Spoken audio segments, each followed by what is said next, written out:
Kajian ilmiah.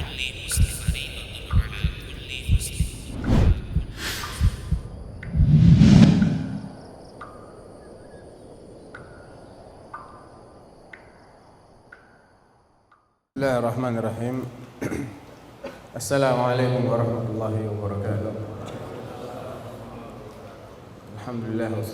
Alhamdulillahi wahdah, wassalatu wassalamu ala man la nabiyya ba'dah wa ala alihi wa sahbihi wa man walah. Amma ba'd. Ikhwani wa akhwati fillah, pada siang hari ini alhamdulillah Allah permudah kita untuk hadir di majelis ilmu dalam rangka mempelajari satu di antara tema yang paling penting yang perlu diketahui oleh seorang yang ingin belajar, terutama belajar ilmu-ilmu syar'i. Karena memang makin kesini ya, yang bicara tentang agama ini makin bermacam-macam. Bukan hanya mereka yang punya otoritas untuk bicara, tapi yang tidak punya otoritas sama sekali pun ikut bicara. Dan yang mereka bicarakan bukan masalah-masalah sepele, tapi masalah-masalah yang berat. Oleh karena itu, agar kita tidak terkena dampak negatif dari terbukanya arus informasi yang tidak terkendali ini, maka kita perlu tahu kepada siapa kita ini boleh belajar agama. Sebetulnya ikhwani wa akhwati fillah, konsep belajar setiap ilmu itu tidak jauh berbeda. Sebagaimana kita yang pernah kuliah misalnya memilih jurusan tertentu, teknikkah, kedokterankah, ekonomikah, sospol atau apapun itu, maka pasti pihak kampus atau fakultas itu tidak akan mempekerjakan atau membiarkan dosen yang mengajar di spesialisasi itu, melainkan dia harus benar-benar ahli. Tidak boleh fakultas kedokteran dosennya kok bukan dokter, dosennya insinyur. Ada? Ada? Nggak ada. Fakultas teknik dosennya sospol, ada? Nggak ada. Ya, mereka tidak membolehkan, mau dia gelarnya doktor sekalipun, kalau dia tidak punya basic ilmu di fakultas itu, dia nggak boleh ngajar di sana. Betul kan itu? Tapi apakah begitu ketika ilmunya ini adalah ilmu agama? Kenyataannya tidak. Semua orang bicara, ya. Nah, ini yang akhirnya menimbulkan berbagai macam pemahaman yang tidak benar. Oleh karena itu, saya akan mengajak di sini dalam kesempatan ini kita simak penjelasan salah seorang alim min ulama al-Andalus, salah seorang ulama dari Andalus, Al-Imam Ibrahim bin Musa bin Muhammad al-Lakhmi al-Gharnati, yang terkenal dengan Asy-Syatibi. Kita lebih mengenal dengan julukannya. Nama asli beliau Ibrahim bin Musa bin Muhammad al-Lakhmi al-Gharnati. Gharnati itu nisbah kepada Gharnatah alias Granada, ya, kota yang terkenal dengan Qasar al-Hamra, ya, istana merahnya ini. Beliau wafat tahun 790 Hijriah. Salah seorang ulama dalam sejumlah disiplin ilmu, salah satunya ilmu usul fikih. Nah, ini saya ambil dari kitab beliau Al-Muwafaqat, ya, kitab yang membahas tentang masalah-masalah usul fikih. Ada 7 jilid, ya, ini di jilid pertama beliau menjelaskan tentang bagaimana standar kelayakan yang harus dimiliki oleh seseorang kalau kita mau ambil ilmunya. Setelah ada sedikit muqaddimah yang beliau sebutkan, beliau mengatakan menukil salah satu ucapan ulama salaf, waqad qalu innal ilma kana fi sudurir rijal thumma intaqala ila al-kutub wa sarat mafatihuhu bi aidir rijal. Menurut sejumlah ulama salaf, awalnya ilmu din ini sifatnya hafalan, masih dalam dadanya para ulama. Kemudian berpindah ke kitab-kitab, mulai dituangkan dalam bentuk tulisan. Awalnya hanya disampaikan dengan lisan, kemudian dituangkan dalam bentuk tulisan, dan kunci-kuncinya untuk memahami tulisannya para ulama ini masih dipegang oleh para ulama.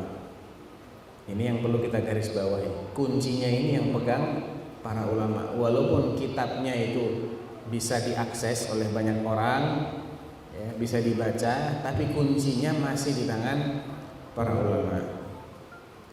Wa hadzal kalam yaqdi bi an la budda fi tahsilihi min ar-rijal. Konsekuensi dari ungkapan ini ialah bahwa untuk menguasai ilmu syar'i tadi, maka harus melalui para ulama. Karena mereka yang pegang apa? Yang pegang kunci. Idz laisa wara'a hatainil martabataini marman 'indahum. Karena tidak ada tingkat yang lain selain dua tingkatan ini. Belajar secara lisan dari para ulama atau mempelajari kitab-kitabnya para ulama setelah pegang kuncinya. Menurut mereka tidak ada sarana belajar yang ketiga, karena memang ini ditulis tahun di abad ke-8, ya, sebelum runtuhnya Andalus. Dan ketika itu memang belum ada sarana belajar kecuali dua ini. Ya kalau sekarang mungkin ada, ya, melalui audio visual. Ya, ulamanya sudah meninggal tapi rekamannya masih ada, misalnya rekaman suaranya atau rekaman videonya. Ini menjadi sarana ketiga. Pun demikian tetap kuncinya masih dipegang oleh para ulama itu sendiri. Wa aslu hadza fi sahih.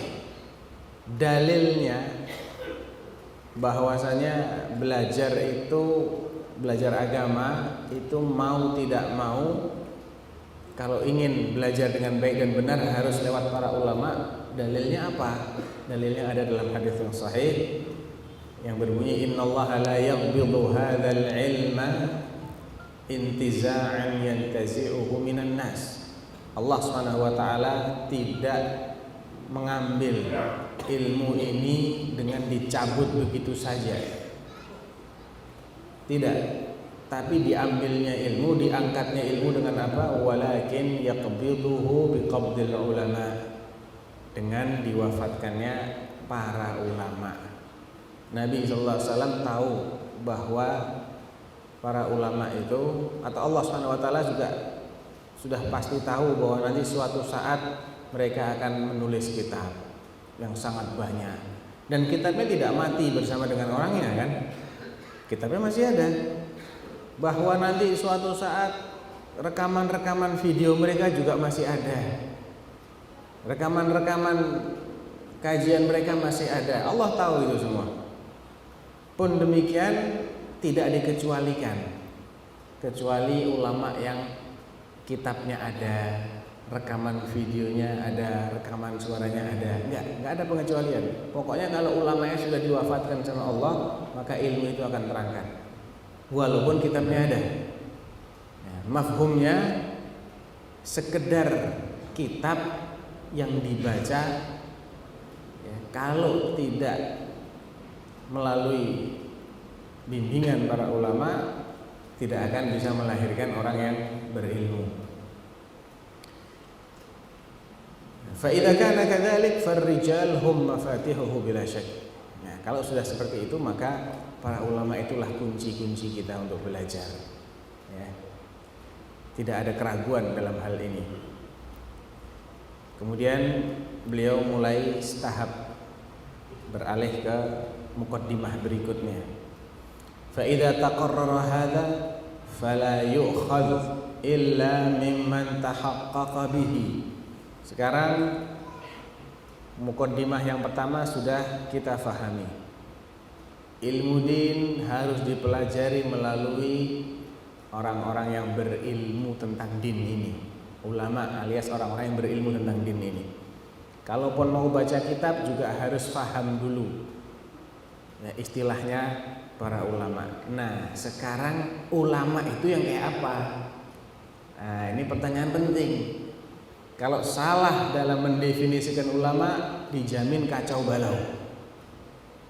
Apalagi sekarang yang Nabi SAW sudah menjelaskan bahwa di akhir-akhir zaman baina yaday sa'ah sununun khadda'at, menjelang hari kiamat itu ada tahun-tahun yang pandai menipu,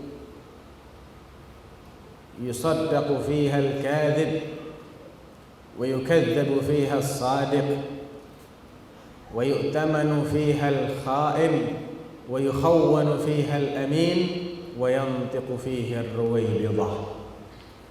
Qalu wa ma ar-ruwaybidah ya Rasulullah? Qala ar-rajulu at-tafih yatakallam fi amri al-'ammah.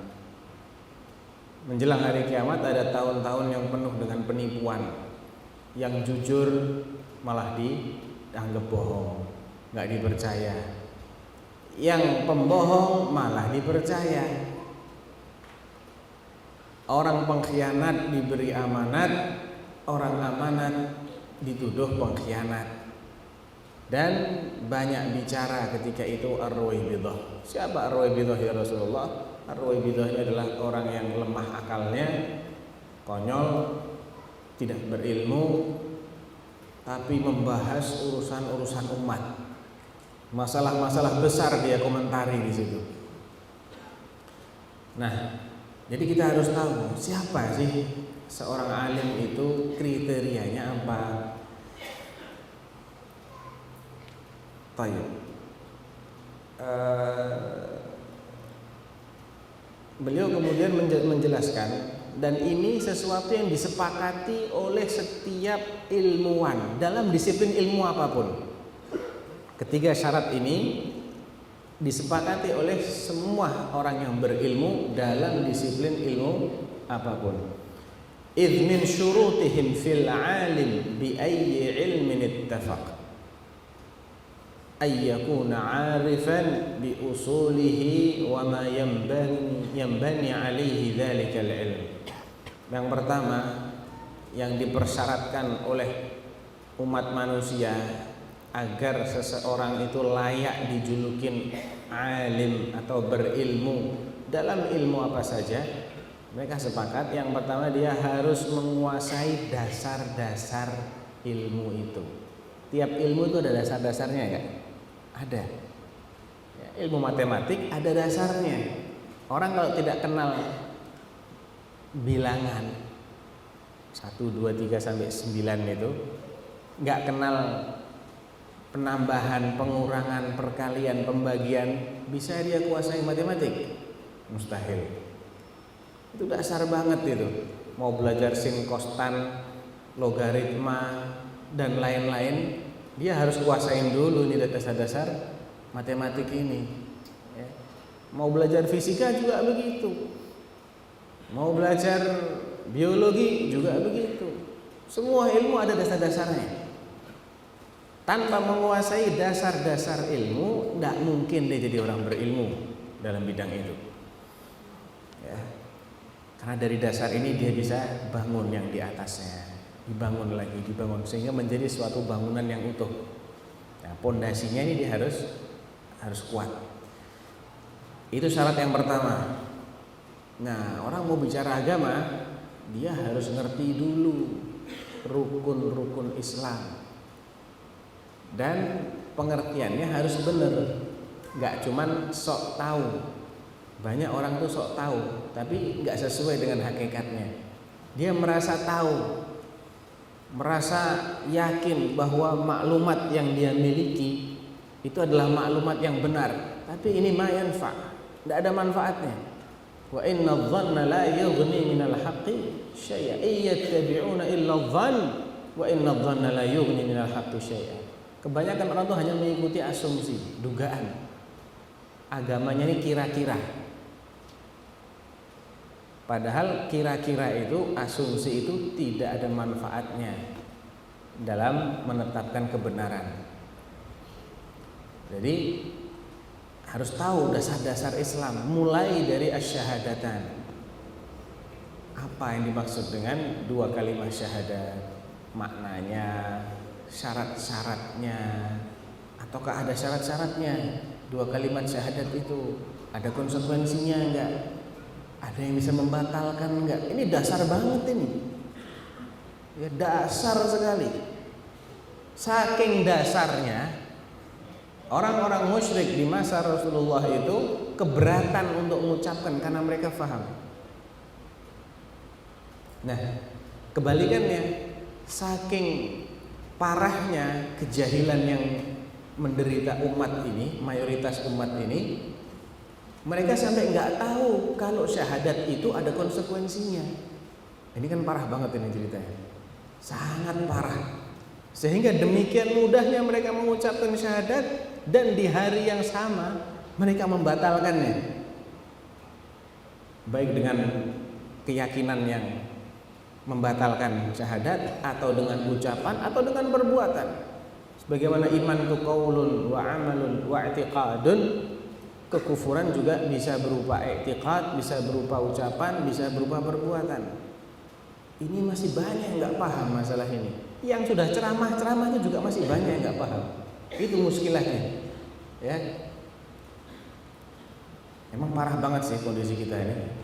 Jadi ini aja kalau kita mau pretelin bisa jadi kajian sendiri ini. Poin demi poinnya ini kalau kita mau jabarkan bisa jadi topik kajian. Cuman sekarang yang kita ingin bahas adalah kriteria orang yang alim itu seperti apa. Jadi yang pertama, dia menguasai dasar-dasar dari ilmu din, ya, arkanul iman dan arkanul Islam. Dan di masing-masing rukun itu ada kadar minimalnya juga. Iman kepada Allah, kadar minimalnya ada. Ya. Iman kepada para malaikat, iman kepada kitab-kitab, para rasul dan seterusnya. Baik. Itu yang pertama. Yang kedua, qadiran 'ala ta'bir an maqsudihi fihi. Setelah dia menguasai dasar-dasar ilmu tersebut, dia mampu mengungkapkan maksudnya. Ya, menguasai itu sifatnya pemahaman. Pemahaman ini bagaimana kita bisa tahu kalau dia bisa jelaskan dengan ungkapan yang baik. Ya, dia bisa menjelaskan karena dia faham, dia bisa ungkapkan, oh ini maksudnya begini, oh ini maksudnya begini. Arifan bima yalzamu anhu. Berikutnya, dia juga mengerti apa yang menjadi konsekuensinya. Ya, apa yang jadi konsekuensi dari yang dia pelajari itu dia tahu. Karena nggak bisa diabaikan, konsekuensi itu nggak bisa diabaikan. Ada hal-hal tertentu yang tanpa diwujudkan konsekuensinya maka dia tidak berarti sama sekali. Dan yang keempat, qa'iman 'ala daf'i syubhil waridati 'alaihi fi. Ini melengkapi kapasitas ilmiah seseorang, dia mampu menolak syubhat-syubhat yang dilontarkan kepadanya terkait ilmu yang dia kuasai tadi. Sebagai contoh, orang yang faham tentang tauhid dengan pemahaman yang benar, dia mengerti dasar-dasar tauhid, dalil-dalilnya dia tahu, maknanya tahu, konsekuensinya tahu, tapi nggak bisa menolak syubhat. Ini belum lengkap. Karena dia tidak akan bisa istiqomah mempertahankan keyakinannya. Ketika dia mampu menolak syubhat, baru ini benar-benar menguasai ilmu. Keyakinan dia itu akan bulat. Ya. Fa idza nazarna ila mashtaratu, kalau kita perhatikan apa yang dipersyaratkan oleh para ulama tentang kriteria orang alim tadi, wa aradna a'immatas salafus salih fil ulum syar'iyyah, lalu kita komparasikan, kita paparkan keempat syarat tadi. Yang pertama, menguasai dasar-dasar ilmu. Yang kedua, mampu mengungkapkan maksudnya. Yang ketiga, tahu konsekuensinya. Dan yang keempat, mampu menolak setiap syubhat yang ditujukan kepadanya. Keempat syarat ini terpenuhi secara sempurna oleh para ulama as-salafus salih. Ya. Wajadnahum qad ittasafu biha 'alal kamal. Mereka benar-benar menyempurnakan keempat syarat ini. Ghaira annahu la yushtaratu salamatu 'anil khata'i al-battah. Hanya saja tidak berarti ketika seorang alim itu memenuhi keempat kriteria ini, tidak berarti dia harus tidak boleh salah sama sekali. Enggak. Tidak berarti dia terbebas dari semua kesalahan. Tidak. Ya. Tetap kemungkinan dia untuk salah itu pasti ada. Pasti ada. Karena banyak faktor. Ya. Boleh jadi karena masalah yang dia bahas dia belum tahu dalilnya. Padahal ada dalilnya, cuman dia belum tahu. Sehingga dia berijtihad dan ternyata hasil ijtihadnya tidak sejalan dengan dalil. Terutama kalau dalilnya dari hadis. Kalau dari Al-Qur'an rata-rata sudah diketahui Al-Qur'an itu ini aja isinya gitu ya. Tapi kalau hadis tidak ada satu ulama pun yang dia menghafal semua hadis. Tidak ada. Imam Syafi'i mengatakan, "Ma min ahadin illa qad khafiyat alaihi sunnatun an Rasulillah sallallahu alaihi wasallam." Tidak ada seorang pun melainkan pasti ada bagian dari sunnah Rasulullah yang belum dia ketahui. Ada hadis yang belum dia dengar. Nah, ada kalanya juga dia keliru karena salah dalam menggambarkan hakikat masalah. Ya, yang digambaran dia itu masalah itu hakikatnya begini, ternyata realitanya nggak begitu. Nah, ini sangat mungkin terjadi. Mungkin juga dia sudah tahu ada dalilnya memang, tapi menurut dia ini tidak valid. Kalau hadisnya tidak sahih berdasarkan pengamatan dia. Tapi berdasarkan pengamatan orang yang lebih teliti lagi ternyata sahih. Walhasil macam-macam ya, kemungkinan seorang alim mujtahid itu melakukan kekeliruan itu faktornya macam-macam, sehingga tidak bisa dipersyaratkan orang alim itu nggak boleh salah, nggak bisa, nanti nggak ada orang alim di dunia ini. Ya. Baik.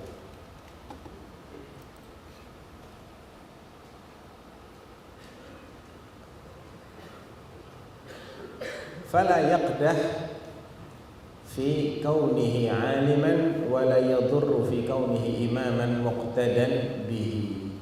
Jadi kekeliruan seorang alim atau fatwa seorang alim yang itu ternyata tidak rajih tapi marjuh, itu tidak menjatuhkan statusnya sebagai seorang alim. Ya, tidak boleh dijadikan alasan untuk menjatuhkan status keilmuannya atau kredibilitasnya diragukan hanya karena dia salah. Itu nggak boleh seperti itu. Fa in qassara an istifa'i syurut naqasa an rutbatil kamal bi miqdari dzalika nuqsan.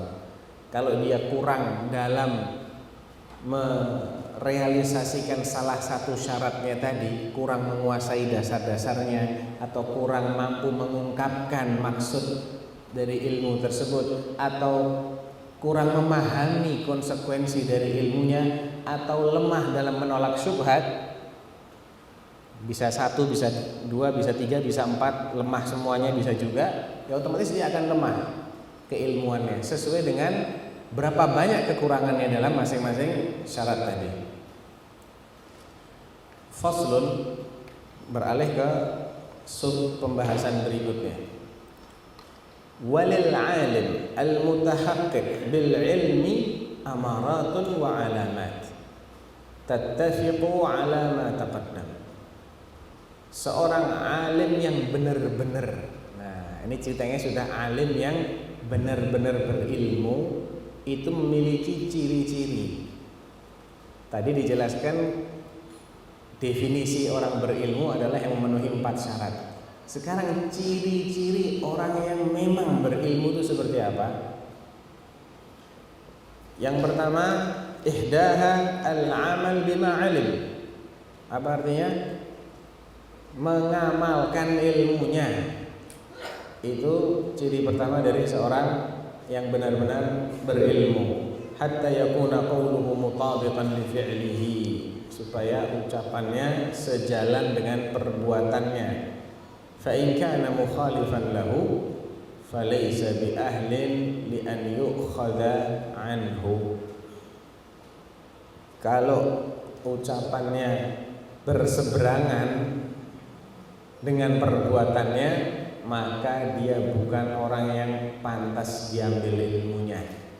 Falaysa bi ahlin li an yu'khadha anhu. Dia bukan ahli ilmu, bukan orang yang kita boleh belajar darinya. Wala an yuqtada bihi fi ilmin. Dia juga tidak boleh, kalau ucapannya beda dengan perbuatannya, tidak boleh dijadikan panutan dalam ilmu, teladan, tidak boleh dijadikan sebagai narasumber,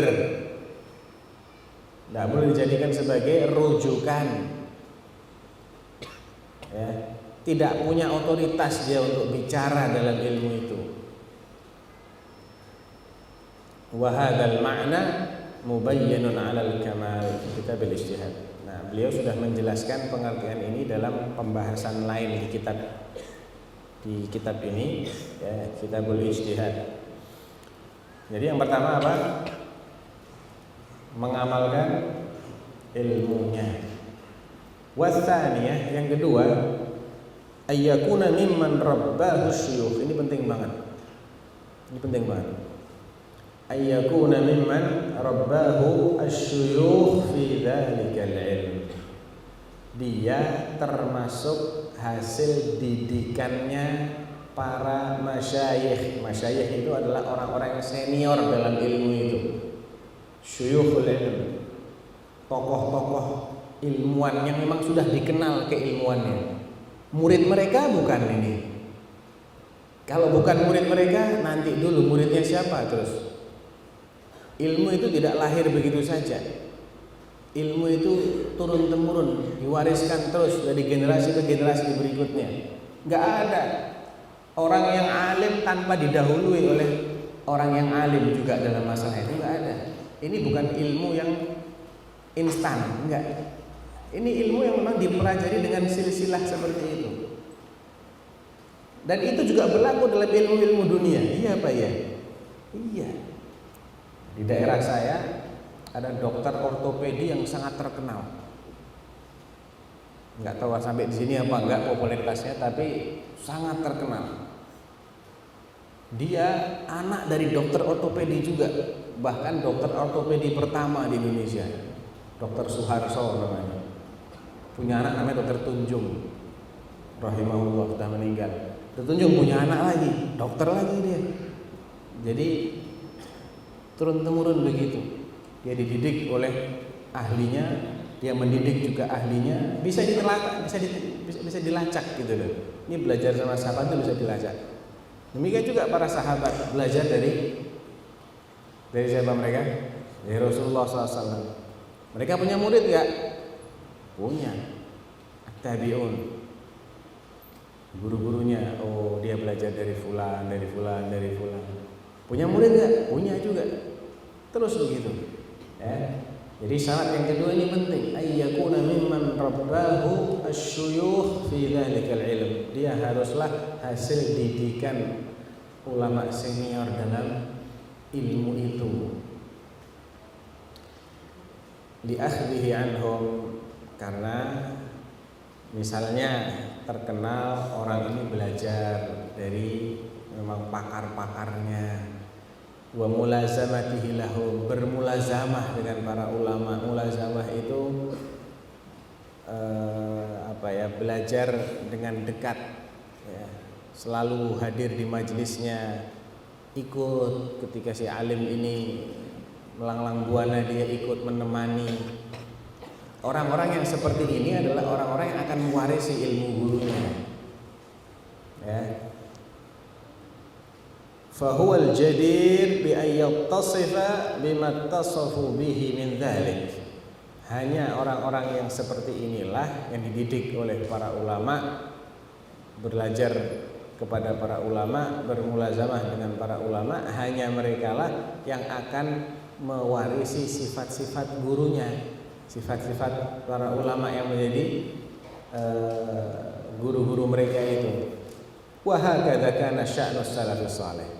Demikian pula, ya, realita para salafus saleh. Yang pertama kali teladan kita di sini adalah para sahabat yang bermulazamah dengan Rasulullah SAW. Bagaimana mereka menghafalkan ucapannya Rasulullah, memperhatikan gerak-geriknya Rasulullah dengan seksama, kemudian berusaha mengikuti Rasulullah SAW. Apapun yang disampaikan oleh Rasulullah langsung mereka yakini kebenarannya, mereka laksanakan, mereka perjuangkan.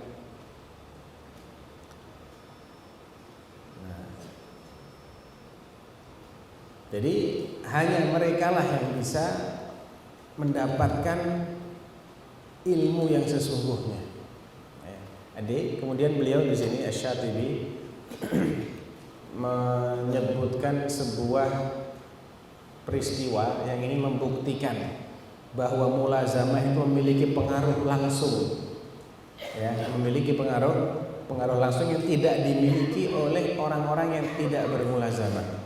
Di sini beliau sebutkan kisahnya Sayyidina Umar bin Khattab. Qala rahimahullah wa ta'ammal qissata Umar bin Khattab fi sulhil Hudaybiyah. Mari kita renungkan pengalamannya Umar bin Khattab dalam perjanjian Hudaybiyah. Haitsu qala, ketika itu beliau dengan penuh tanda tanya, penuh perasaan gemas dengan ditandatanganinya perjanjian Hudaybiyah yang poin-poinnya itu sepintas sangat merugikan kaum muslimin dan sangat menguntungkan kaum musyrikin. Di antara poinnya adalah mereka tidak boleh umroh tahun ini, padahal sudah sampai di Hudaybiyah, tinggal 20 km lagi nyampe Mekah. Mereka sudah jalan 400-an kilo, coba disuruh pulang, nggak gampang loh. Mereka itu berhari-hari dalam keadaan ihram, mengarungi padang pasir, mengendarai unta. Bisa 9 hari. Kita cuma 9 jam. Naik pesawat 9 jam kita. Mereka tuh 9 hari dalam kondisi yang sangat berat perjalanannya. Disuruh pulang begitu saja. Umrohnya kapan? Tahun depan. Poin berikutnya, kalian kalau ada dari pihak warga Madinah yang ingin kabur dan kembali ke Mekah, biarkan, izinkan mereka kabur ke Mekah. Tapi kalau ada warga Mekah yang ingin hijrah ke Madinah, harus ditolak, tidak boleh diterima, kembalikan ke Mekah. Berat. Ketika akan ditulis perjanjian itu, Nabi mendiktekan kepada Ali bin Abi Thalib, "Uktub bismillahirrahmanirrahim." Mereka protes. "Mar-Rahman, Mar-Rahim. Ma na'rif. Uktub bismikallahumma." Apa Ar-Rahman, apa Ar-Rahim, apa nggak kenal itu kita. Nama siapa itu? Tulis aja Bismikallahumma. Akhirnya Nabi nurutin lagi. Ya Ali ganti Bismikallahumma. Uktub min Muhammadin Rasulillah ila Suhail bin Amr. Tulis dari Muhammad Rasulullah kepada Suhail bin Amr. Dutanya orang musyrik namanya Suhail bin Amr. Protes lagi si Suhail. Lau alimna annaka Rasulullah ma qatalnak. Ya kalau kita ngerti, kita mengakuimu sebagai Rasulullah, kita nggak akan musuhan sama kamu. Justru karena kita nggak mengakuimu sebagai Rasulullah, kita nggak terima. Maka jangan tulis begini. Tulis saja pakai Muhammad bin Abdullah. Kan namamu Muhammad bin Abdullah. Ya sudah, ya Ali hapus, ganti. Ali nggak mau. Nggak sampai hati dia menghapus nama Rasulullah SAW. Akhirnya beliau sendiri yang menghapus. Banyak akan ngalahnya di situ. Makanya, dan belum selesai. Ketika itu tiba-tiba datang Abu Jandal. Abu Jandal ini bapaknya musyrik, dianya muslim. Dan dia berusaha melarikan diri dengan susah payah untuk bergabung dengan kaum muslimin dan kembali ke Madinah. Dengan bekas-bekas luka dalam keadaan terbelenggu, dia memelas di hadapan kaum muslimin. Masih hadapan Rasulullah, ya Rasulullah, tolong biarkan saya bergabung dulu. Setelah itu laksanakan perjanjian ini. Apa kalian rela mengembalikan saya kepada orang-orang musyrik yang menyiksa saya gara-gara saya masuk Islam, katanya. Tapi apa kata Suhail? Hadza awwal ma nutalibuhu. Hadza aula sulh. Justru ini yang kami tuntut pertama kali untuk kalian penuhi. Penuhi dulu ini tuntutan kami yang satu ini. Biar dia kembali atau batal perjanjiannya, kita perang lagi. Enggak pakai damai-damaian. Akhirnya Rasulullah serahkan. Jadi berat sekali kondisinya ketika itu. Nah, apa kata Sayyidina Umar? Dia tanya kepada Rasulullah, ya Rasulullah, alasna ala haqqin wa hum ala batil? Bukannya kita ini yang di atas kebenaran dan mereka yang di atas kebatilan? Qala bala, iya betul. Qala alaysa qatlana fil jannati wa qatlahum fin nar? Bukankah yang mati dari kita ini masuk jannah, sedangkan yang mati dari mereka itu masuk nar? Qala bala, iya betul. Qala fa fima nu'ti ad-daniyata fi dinina? Lantas buat apa kita harus merendah-rendah dalam rangka membela agama kita ini ya Rasulullah? Kok kita mau-maunya disuruh tunduk kepada orang kafir? Wa narji' wa lamma yahkumillahu bainana wa bainahum. Kok kita mau disuruh pulang begitu saja padahal Allah belum menurunkan keputusannya antara kita dengan mereka, siapa yang menang dari mereka. Kita belum perang kok kita suruh mundur aja kita mau. Qala ya ibnal Khattab inni Rasulullah wa lan yudayyi'ani Allahu abada. Wahai anaknya Khattab, aku ini Rasulullah. Tahu enggak sih Rasulullah itu apa? Utusannya Allah, pelaksana keputusannya Allah. Udah ada instruksi dari Allah, saya cuma nyampaikan. Allah nggak mungkin sia-siakan aku. Allah nggak mungkin membuatku begitu saja dipecundangi oleh musuhnya. Fantalaqa Umar wa lam yasbir mutaghayyidan fa ata Abu Bakr. Umar pun kembali sambil bersungut-sungut. Dia masih belum bisa menerima ini, ya. Dia datang kepada Abu Bakar, disampaikannya kepada Abu Bakar seperti yang disampaikan kepada Rasulullah. Abu Bakar pun juga mengatakan innahu Rasulullah wa la yudayyi'ahu Allah abada. Dia itu Rasulullah, Allah tidak mungkin menyia-nyiakannya. Memang Abu Bakar ini imannya luar biasa, ya. Ketika Rasulullah wafat pun Umar sempat tidak bisa menerima kenyataan ini, kan. Nah itu gak mati itu. Dia cuma pergi menemui Tuhannya sebagaimana Musa pergi menemui Allah 40 hari. Nanti akan kembali lagi. Siapa yang berani bilang dia mati akan aku habisi. Abu Bakar bilang, "Uskut ya Umar. Uskut, diam kau." Enggak mau diam. "Ijlis, duduk." Enggak mau duduk. Terus dia mengancam-ancam begitu. Memang berat ini cobaannya. Ketika itu Abu Bakar langsung fahamidallahu athna alaih, mengucapkan puji-pujian kepada Allah. Nah, begitu Abu Bakar yang angkat bicara, orang-orang semua konsentrasi ke Abu Bakar. Man kana ya'budullah, man kana ya'budu Muhammadan fa inna Muhammadan qad mat, wa man kana ya'budullah fa inna Allah hayyun la yamut. Kemudian membaca ayat, wa ma Muhammadun illa rasulun qad khalat min qablihi ar-rusul afa in mata aw qutila inqalabtum ala aqabikum. Al-ayat. Muhammad hanyalah seorang rasul dan telah berlalu sebelumnya rasul-rasul. Bukan yang pertama kali kok. Sebelumnya juga meninggal, rasul-rasul itu digantikan lagi, meninggal lagi. Apakah kalau dia mati atau terbunuh kalian akan berbalik murtad? Nah, saat ini juga Abu Bakar faham. Umar ketika itu masih sulit menerima keputusan ini. Fanazal al-Quran ala Rasulillah, maka turunlah Al-Quran kepada Rasulullah SAW bil Fath. Turun surat Al-Fath. Surat Al-Fath apa artinya? Kemenangan. Jadi Al-Fath itu bukan Fathu Makkah, tapi adalah perjanjian Hudaybiyah. Inna fatahna laka fathan mubina. Malah heran-heran lagi, kami telah memberimu kemenangan yang nyata-nyata. Jadi maksudnya perjanjian Hudaybiyah itu dianggap sebagai kemenangan yang nyata. Fa arsala ila Umar fa aqra'ahu iyyah. Dikirim seseorang kepada Umar untuk membacakan surat Al-Fath tadi itu. Faqala ya Rasulullah, awa fathun huwa? Ya Rasulullah, apa ini kemenangan? Kayak gini nih, qala na'am. Iya, ini kemenangan.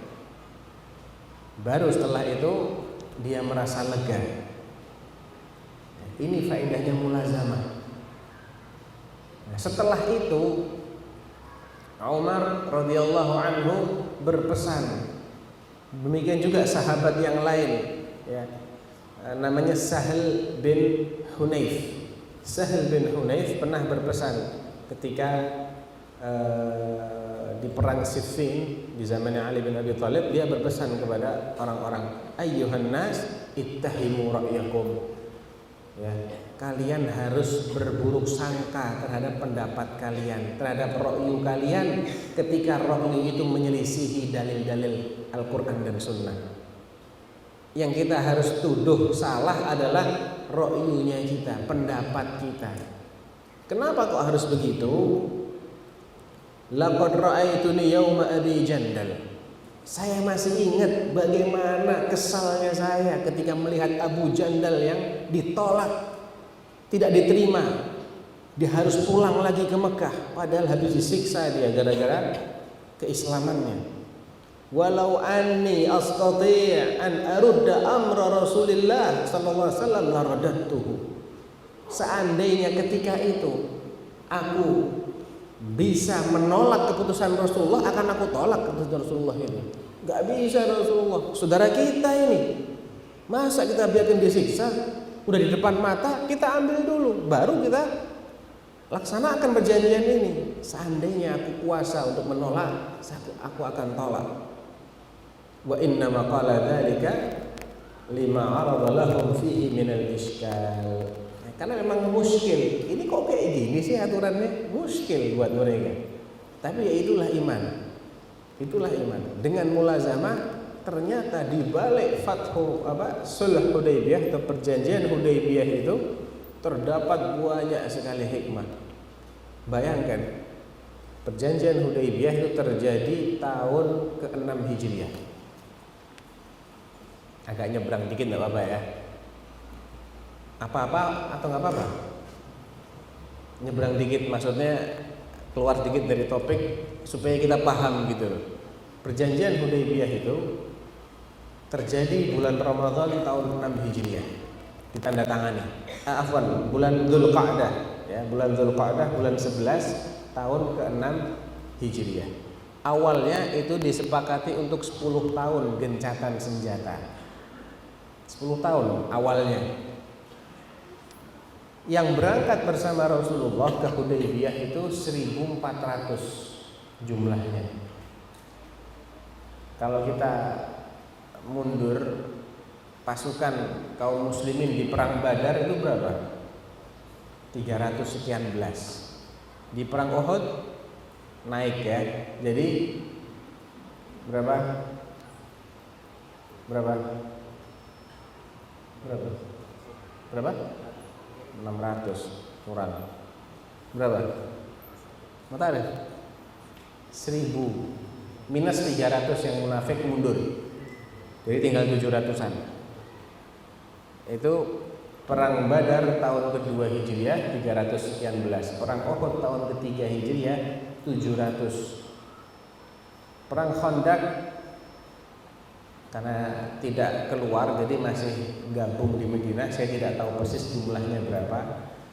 Perjanjian Hudaybiyah itu tahun ke-6. Yang berangkat cuma 1.400. Signifikan nggak nambahnya? Dari 3 sampai 3 tahun kemudian cuma nambah sekitar 700. Nggak signifikan ya, nggak terlalu banyak ya. Tapi ketika Fathu Makkah yang terjadi pada tahun 8 Hijriah bulan Ramadan, jadi belum genap 2 tahun. Dzulqa'dah tahun ke-6 tanda tangan perjanjian Hudaybiyah.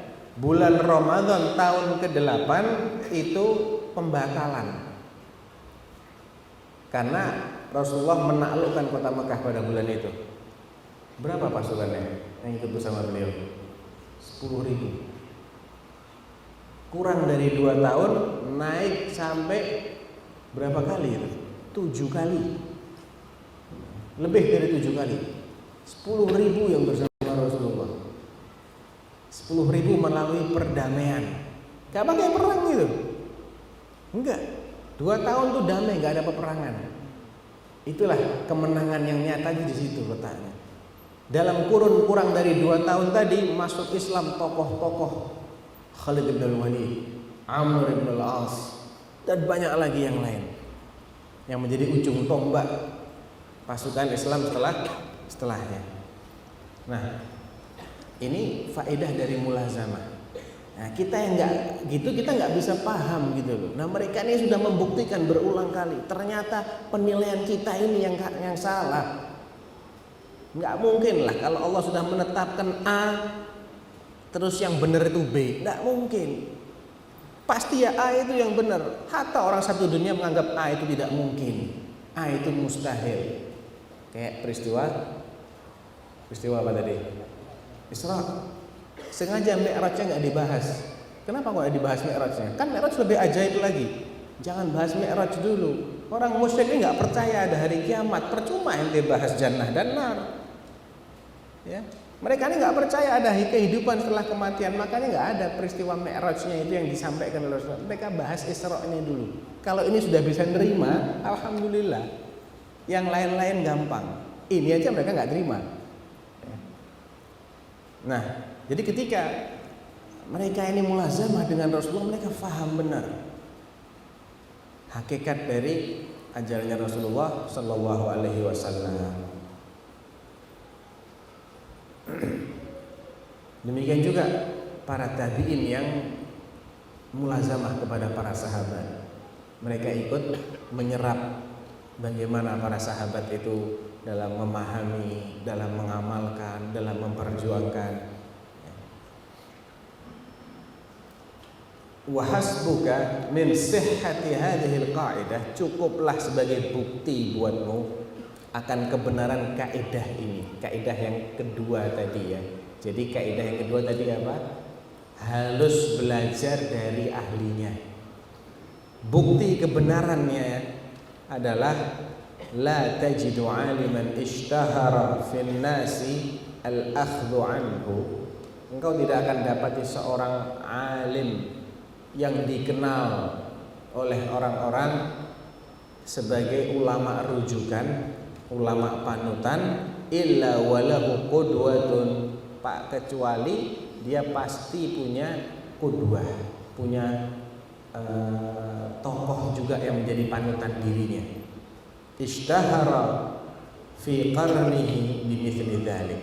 Yang tokohnya orang alim ini di masanya dikenal sebagai alim panutan juga. Ya.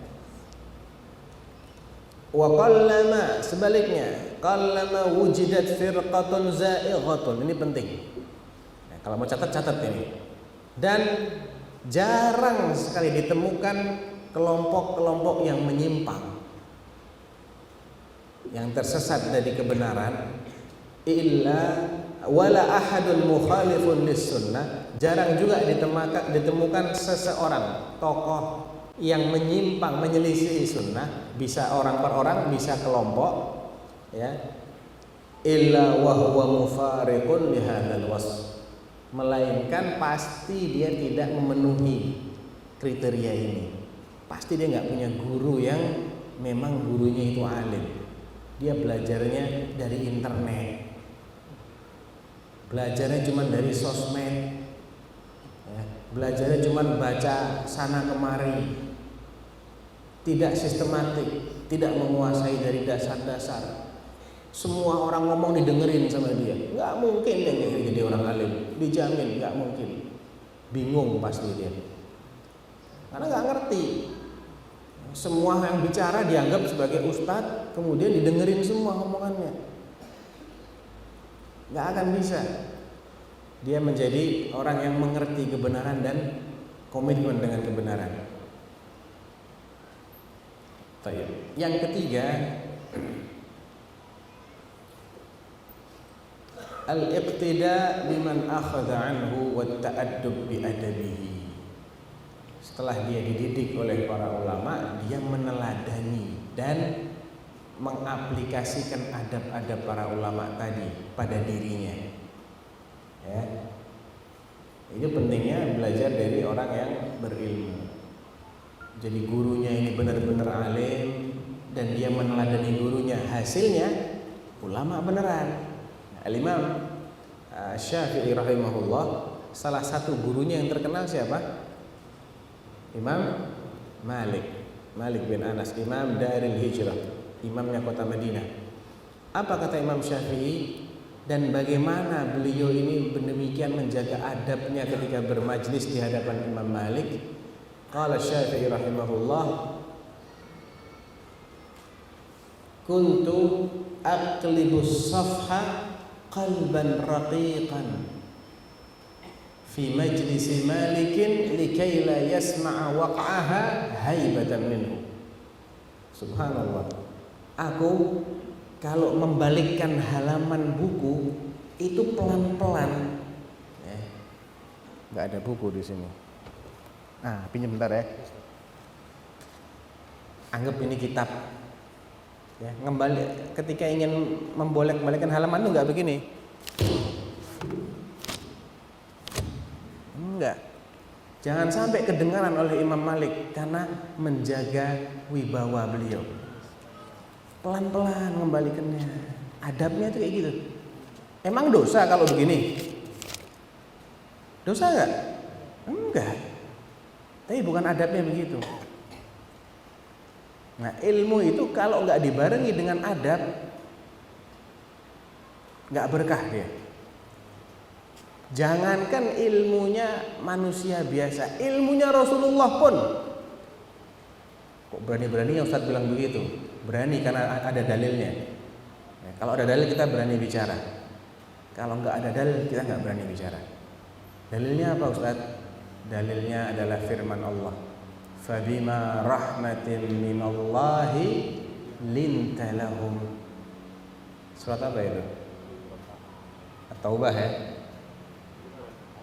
Al-Imran ya. Fabima rahmatin minallahi linta lahum. Silahkan dicari ayat berapa. Saya nggak hafal nomor ayat, letaknya kanan kiri atas bawah saya nggak hafal.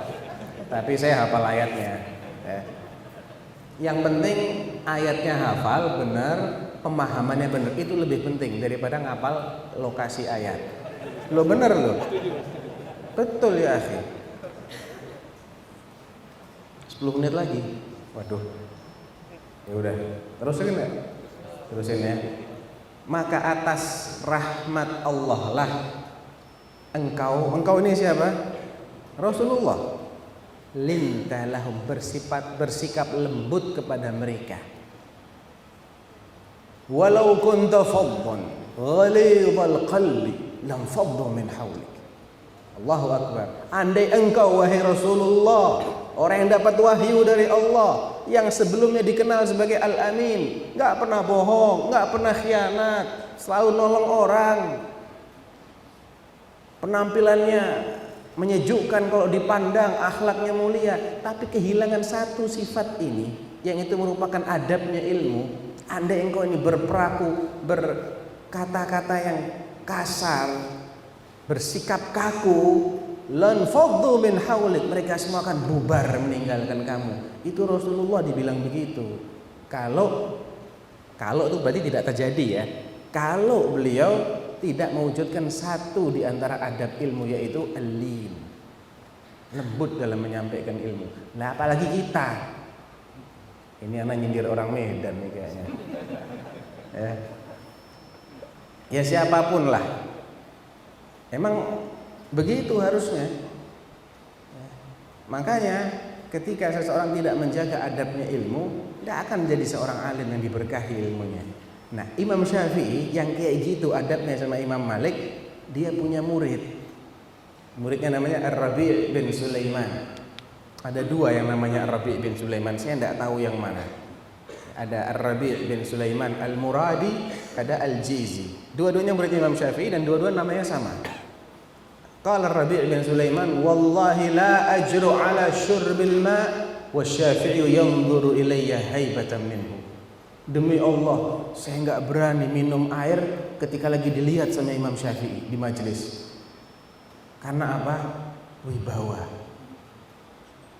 Karena menghormati. Kalau sekarang enggak minum air, gadget, ya, WhatsAppan. Ya. Nah, jadi kalau enggak menjaga adab, ilmu ini enggak akan bisa berkah. Makanya belajar yang paling berkah itu belajar yang begini. Ya, karena kalau ente nggak bener, ditegur sama ustadznya. Biar tahu, oh adabnya nggak begitu. Ya, tapi kalau belajarnya lewat YouTube, siapa yang mau negur? Sambil makan kacang kek, sambil tiduran kek, nggak ada yang bisa negur.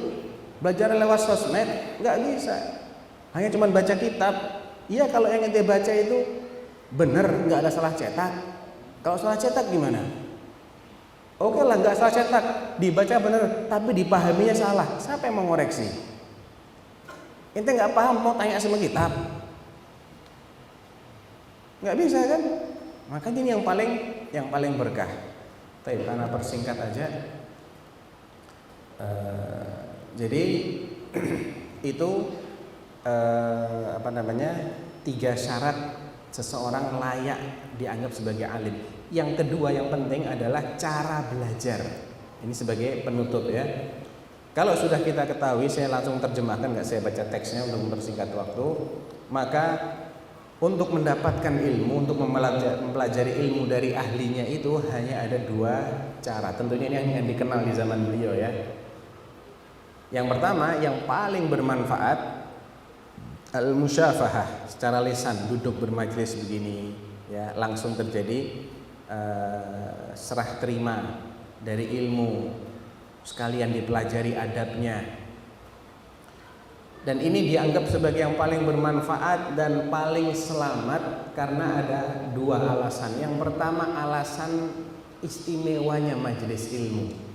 Karena kondisi majelis ilmu ini adalah kondisi yang menjadikan seseorang itu akan lebih terbuka hatinya untuk menyerap ilmu. Karena memang para malaikat turun di sini ya, dipenuhi dengan rahmat Allah ya.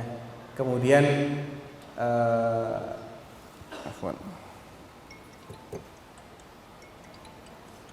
kemudian di samping itu, duduknya seorang talibul ilm di hadapan gurunya dengan menjaga adab ini akan membukakan dia Allah akan memberinya pemahaman-pemahaman yang itu tidak akan didapatkan kalau tidak dengan cara yang tadi.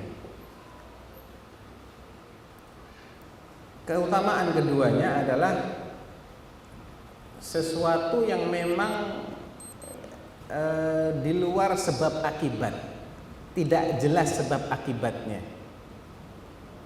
Kalau yang jelas sebab akibatnya itu seperti gini, kita sering mendengar satu masalah ya, kita sering baca, sering dengar, tapi kita belum paham apa sih maksudnya ini. Ketika kita duduk dijelaskan oleh si muallim, tahu-tahu paham, oh gini tuh maksudnya, baru paham ternyata ini maksudnya. Nah, ini nggak akan didapatkan dengan cara-cara yang lain. Biasanya begitu. Taib.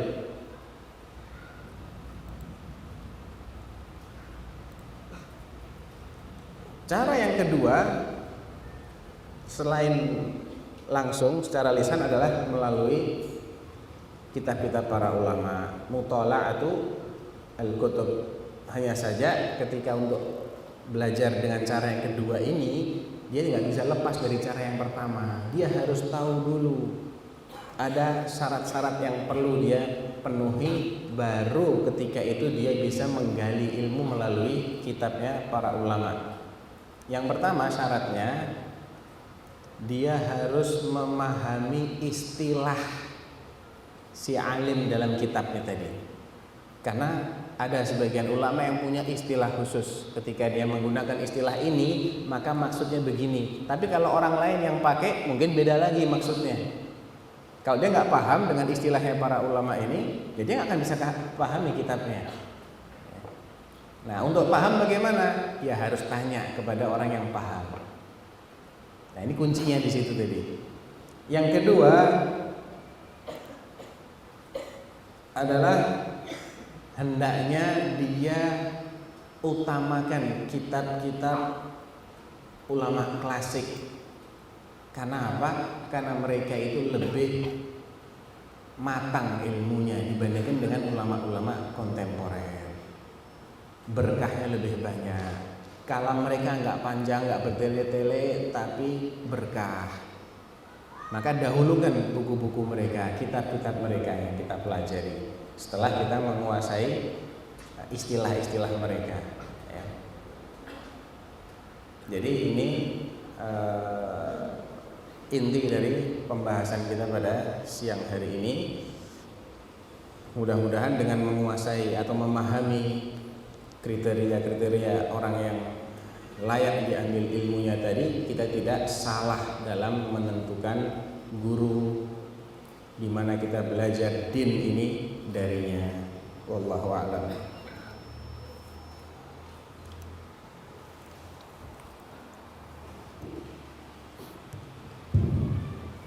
Baik, jazakallahu Ustaz penjelasannya.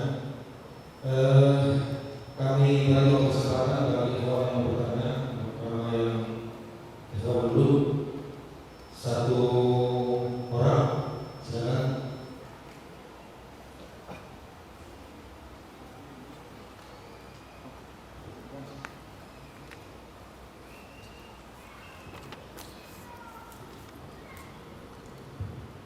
Adakah saran dari Ustadz untuk kitab-kitab yang harus dimiliki oleh penuntut ilmu yang masih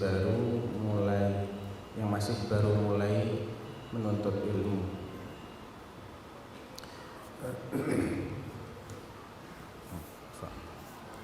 Ya, ilmunya kan macam-macam ya. Ada ilmu fikih, ada akidah, ada hadis. Yang ingin dipelajari ilmu apa dulu? Ya.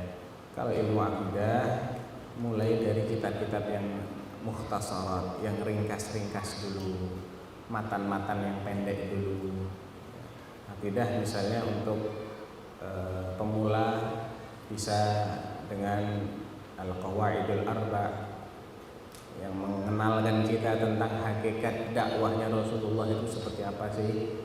Kemudian salah satu usul, 3 landasan utama, bisa juga dilengkapi dengan nawaqidul Islam yang membatalkan keislaman seseorang itu apa saja. Ini dasar banget ini. Ya. dasar.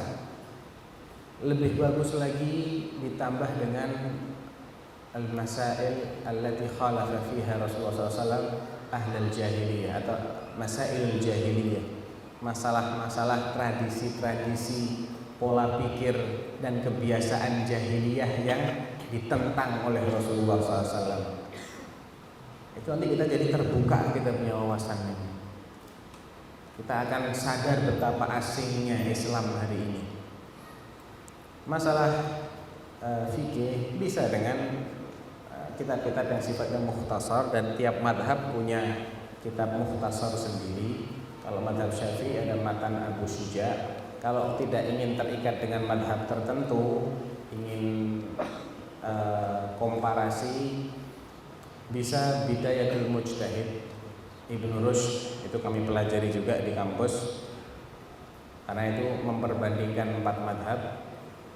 Walaupun madhab Hambali tidak resmi dimasukkan di situ, karena menurut penyusunnya madhab Hambali bukan madhab fikih tapi madhab hadis. Jadi kayaknya cuma 3 madhab yang diperbandingkan, mungkin yang satu madhab Zahiriyah. Tapi intinya itu ada perbandingan madhab di situ. Kalau mau sedikit lebih luas lagi, bisa pakai Nailul Autornya Imam Asy-Syaukani. Beliau juga tidak menganut madhab tertentu. Tapi kalau ingin fikih berdasarkan madhab tertentu, ya bisa pertama pakai matan Abu Syuja kalau madhab Syafi'i. Nanti naik sedikit Raudhatul Thalibin punyanya An-Nawawi. Itu masih fikihnya fikih Syafi'i dan seterusnya. Matan usul fikih seperti Syarah Al-Waraqat, hanya beberapa lembar saja, saking ringkasnya tulisannya Al-Juwaini. Ilmu hadis bisa dengan Manzumah Al-Baiquniyah, ada sekitar 40 sekian bait ilmu mustalah. Nanti kalau naik lagi bisa pakai kitabnya Ibnu Hajar Nukhbatul Fikar. Naik lagi bisa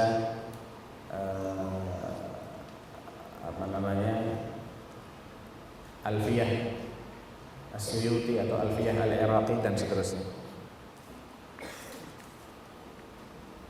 Apakah dari perjanjian Hudaybiyah bisa diambil pelajaran bahwa sangat penting atau harus tabayun atau diskusi langsung kepada seorang alim yang kita dengar melakukan atau mengucapkan penyimpangan?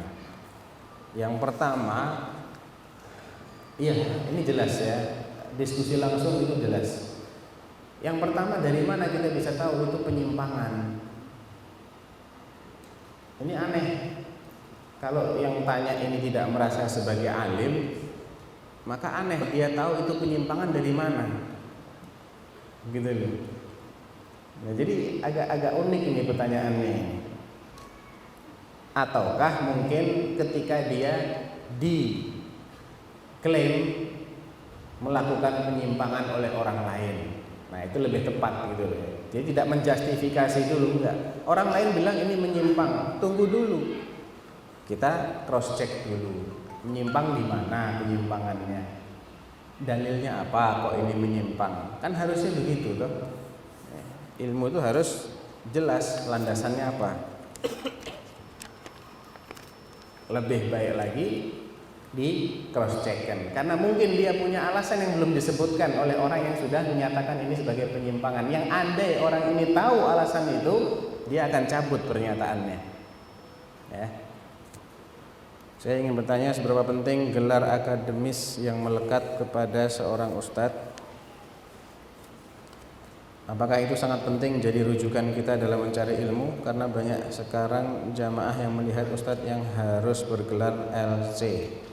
Bagaimana ustadz yang tidak ada gelarnya namun menguasai ilmu agama? Apakah kita harus ragu dengan ustadz tersebut? Yaitu gelar itu salah satu indikator saja sebetulnya. Ya, salah satu indikator saja. Ya, kita kembalikan dengan kita mau belajar ilmu kedokteran, tapi dokternya nggak punya gelar. Gimana cara kita memastikan ini dokter beneran nih, bukan abal-abal? Dia nggak punya gelar. Cara memastikannya gimana? Kalau memang di dunia kedokteran ada dokter yang tidak ada gelarnya dan diakui, nggak apa-apa. Nah, emang dalam ilmu syar'i itu gelar bukan syarat, betul. Saya tidak mengingkari dong, betul. Tapi kalau nggak ada gelar, ini kita harus lebih hati-hati lagi. Yang ada gelarnya aja kadang nggak bener kok. Iya. Misalnya, gelar ini siapa yang berikan? Kampusnya mana? Ada sebagian kampus yang gelar yang dia berikan ini sama sekali bukan jaminan mutu. Karena sudah dikenal banyak orang-orang yang tidak benar ngomongnya lulusan kampus ini. Nah, ketika kita ketahui, oh dari kampus itu ternyata, nanti dulu. Ya, ini gelar ada atau nggak ada sama aja. Tidak ada kekuatan hukumnya. Tapi ketika gelar itu diberikan oleh kampus yang memang memiliki kredibilitas dan kapabilitas, baru dia memiliki bobot. Dokter, dari mana dokternya? Dari ITB. Nggak salah ente. Emang ITB ada kedokteran di sana? Itu teknik, nggak ada kedokteran. Nah, nggak bisa. Atau dari kampus yang nggak punya fakultas kedokterannya, atau terkenal track recordnya jelek-jelek lulusannya sana, ya otomatis akan berkurang. Ada 3 kriteria yang perlu kita perhatikan untuk mengetahui orang ini berilmu nggak sih? Selain yang tadi ya, sebetulnya ada sebagian yang masuk ke kriteria yang tadi disebutkan oleh Imam Asy-Syatibi. Yang pertama, dia memang ditazkiyah. Ini kalau belajar agama ya, dia memang ditazkiyah oleh orang-orang yang berilmu, direkomendasikan, diakui ilmunya. Ini bukan ta'assub, bukan. Dokter tapi nggak ada yang ngakuin dia sebagai dokter. Bisa dia praktek? Nggak boleh praktek nih. Ya nggak? Pengakuan itu penting. Pengakuan dari sesama ahli itu penting. Karena kita nggak ngerti, kita bukan ahli di sini. Bagaimana kita percaya kalau diakui oleh orang-orang yang memang ahlinya? Ya ini memang dia menguasai masalah ini. Ada pujian, ada rekomendasi dari orang-orang yang sudah diakui ilmunya bahwa si fulan memang berilmu di sini. Tapi nggak semua orang dikenal oleh para ulama yang kita kenal. Mungkin ada ulama tapi kita nggak kenal dengan ulama itu. Terus bagaimana? Pindah ke indikator kedua. Dia mengajarkan ilmu dan diketahui oleh orang-orang yang berilmu kalau dia ini menyampaikan ilmunya, punya kajian atau punya majelis taklim yang dia asuh, dan mereka ini tidak mengkritisi apa yang disampaikan di situ. Ini indikator bahwa ilmu yang disampaikan itu benar.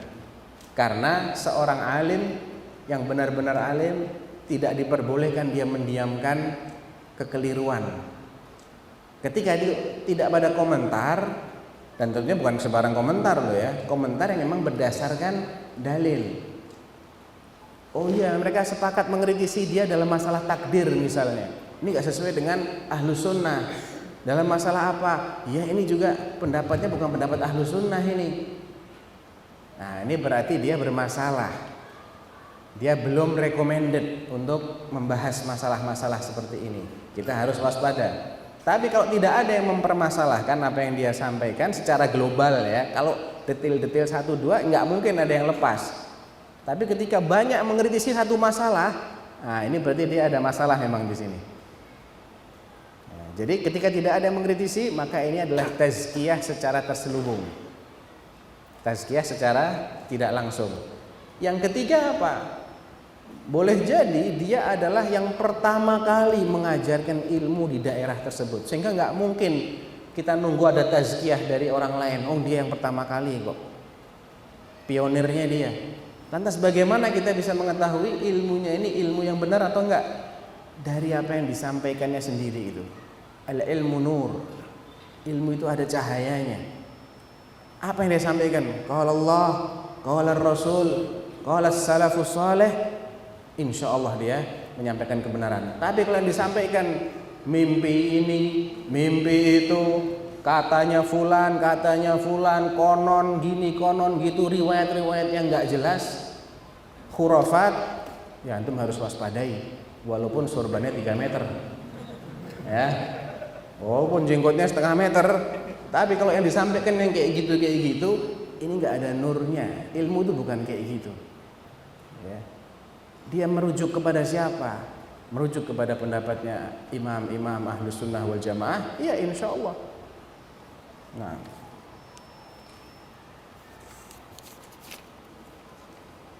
bagaimana pendapat Ustaz tentang tuduhan bahwa asatidzah? Wah, kalau saya baca nanti tidak usah dibacalah. Tidak punya sanad atau ijazah yang bersambung ke Rasulullah. Itu bukan syarat. Bukan syarat. Ijazah yang bersambung itu bisa dengan mudah didapatkan. Walaupun ente nggak ngerti apa-apa, ente mau sanad, anak kasih sekarang. Anak punya sanad. Mau? Anak kasih sanad apa? Sahih Bukhari, Sahih Muslim, Sunan, ya. Punya banyak anak. Sekarang dengan satu ucapan antum punya sanad langsung, instan. Terus apa manfaatnya sanad? Apa manfaatnya sanad? Dengan satu kata-kata. Kalau ana bilang ajaztukum jami'an marwiyati, sudah antum punya sanad langsung dari ana semua. Ana dari guru-guru ana nanti, antum otomatis punya sanad. Jadi kalau kita tahu hakikat ijazah itu apa sih? Ijazah itu tidak ada keistimewaannya apalagi sekarang, karena ijazah bisa didapatkan tanpa harus belajar. Ijazah itu cuman izin dari orang yang punya sanad kepada siapa yang dia tunjuk, Anda saya izinkan meriwayatkan kitab-kitab yang saya punya sanadnya. Nah, apakah yang berarti orang sudah dapat ijazah ini mesti ngerti kandungan kitabnya? Tidak sama sekali. Nggak pernah baca pun bisa dapat ijazah. Jadi kalau dia mempersyaratkan, itu syarat yang nggak ada keistimewaannya gitu loh. Yang lebih penting adalah dia paham nggak? Itu lebih penting. Sebagaimana banyak orang hari ini terkesima dengan hafalan. Iya apa ya? Betul kan? Apalagi kalau hafalannya bisa kanan kiri atas bawah. Nomor-nomor dia hafal. Padahal kalau kita dudukan ilmiah aja deh, ente pernah ngecek tuh nomor sekian hadisnya bener kayak gitu? Belum. Gimana ngeceknya Ustaz? Pertama, kitab cetakannya beda-beda. Iya enggak? Ini cetakan mana nih? Quran aja ada yang Quran Madinah, ada yang lain. Halaman sekian belum tentu sama, apalagi kitab. Kita nggak bisa memastikan bahwasanya hadis ini ada di halaman sekian. Lu cetakan mana dulu? Coba dia sebutkan cetakan sekian. Nah, itu yang pertama. Yang kedua, anggap itu benar deh. Anggap itu benar. Ini anak-anak perlu jelaskan biar apa? Biar jangan yang bukan tolok ukur jadi tolok ukur. Ini bahaya. Ya. Ketika dia sebutkan halamannya persis, teksnya persis, apa jaminannya pemahaman dia benar?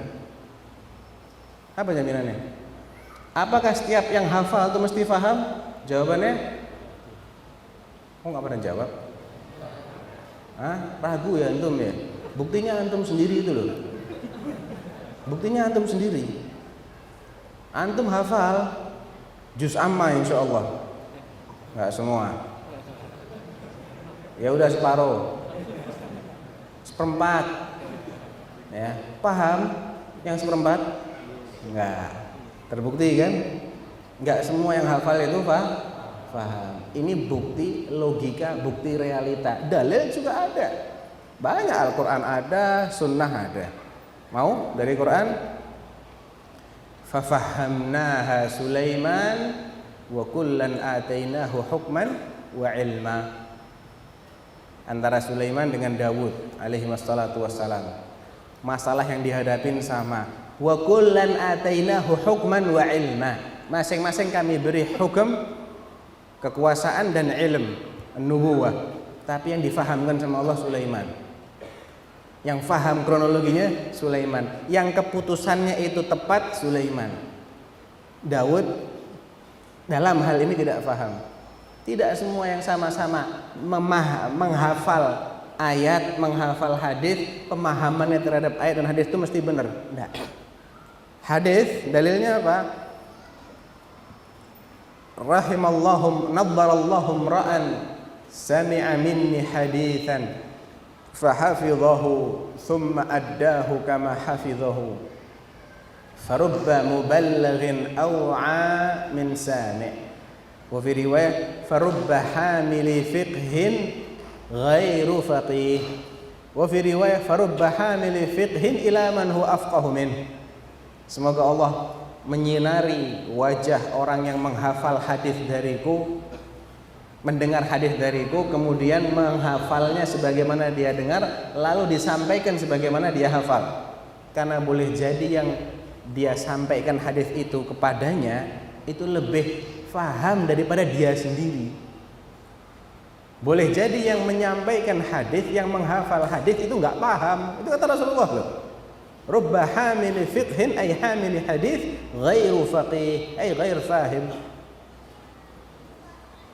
Jadi itu bukan tolak ukur. Walaupun dia tidak menghafal nomor letak dan lain-lain, tapi kalau pemahaman dia benar, itu yang harus diikuti. Itu yang harus diikuti. Yang penting itu pemahamannya benar. Ya. Karena toh salah nyebutkan letak, kalau ayatnya benar nggak masalah, cuman salah nyebutkan letak bisa dikoreksi. Tapi kalau letaknya benar, pemahamannya nggak benar, gimana ngoreksinya? Karena pemahaman ini akan berakibat kepada pengamalan. Nah, jadi jangan kita salah dalam menentukan tolok ukur kebenaran itu apa. Habis ya, 5 menit lagi. Bagaimana ciri-ciri ustadz yang tidak boleh diambil ilmunya? Oh ya, ahsantah. Ini pertanyaan yang penting. Saya kelupaan menyebutkan. Ada nasihat dari Imam Malik rahimahullah tentang 4 orang yang tidak layak diambil ilmunya. Qal la yukhadul ilmu an arba'atin. Ilmu tidak boleh diambil dari 4 orang. Pertama, safihin mu'linis safahi. Seorang yang lemah akal, ya, dan menunjukkan hal itu kepada khalayak. Terang-terangan dia mengucapkan ucapan-ucapan yang tidak layak diucapkan oleh seorang yang ustadz, bertingkah laku yang tidak layak, ya, berpakaian yang tidak layak. Kok sampai pakaian-pakaian segala, Ustaz? Oh iya, pakaian itu pesan. Kalau anak pakai baju polisi, anak nggak duduk di sini, duduknya di kantor polisi sana. Kan gitu. Kalau anak pakai kayak gini duduk di kantor polisi, bukan tempat anak. Ini pesan ini, seragam itu pesan. Saya ini resmi loh. Saya adalah kemarin apa istilahnya di bandara itu apa? Yang pakai seragam biru itu apa istilahnya? Hah? Security. Ya. Atau ini satpam, pakai seragam semua kan? Pakai seragam itu harus disesuaikan juga. Kalau ustadz rambutnya gondrong, ya, pakainya celana jeans, ya ini harus dicurigai oknum ini barangkali. Dalam riwayat yang lain, anis safih alladhi yu'lin bisafahihi wa in kana arwan nas. Ada tambahan, walaupun dia paling banyak hadisnya. Karena Imam Malik bicara dalam konteks ilmu hadis, ya. Walaupun dia paling banyak meriwayatkan hadis, tapi kalau tingkah laku dan tutur katanya itu menunjukkan lemahnya akal, tidak dewasa, tidak matang, maka jangan diambil ilmunya. Yang kedua, wasahibi hawan yad'un nas ilaihi. Dalam riwayat lain, wasahibi bid'atin yad'un nas ila bid'atihi. Pengikut hawa nafsu yang mengajak orang-orang untuk mengikuti bid'ahnya dia. Yang dia serukan jelas-jelas bid'ah, hati-hati, jangan ambil ilmunya.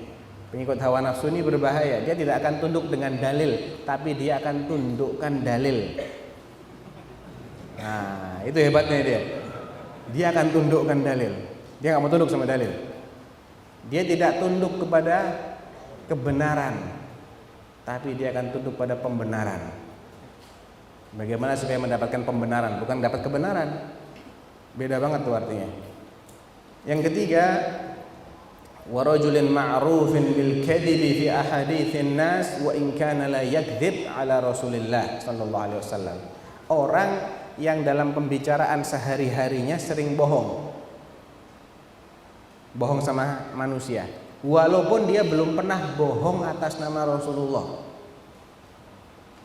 Artinya dia tidak pernah memalsukan hadis. Apalagi kalau bohongnya atas nama Rasulullah. Ya, akhir-akhir ini banyak itu orang bohong atas nama Rasulullah. Ada hadis tentang kopi, ya. Ada hadis ini, hadis itu, macam-macam hadis itu.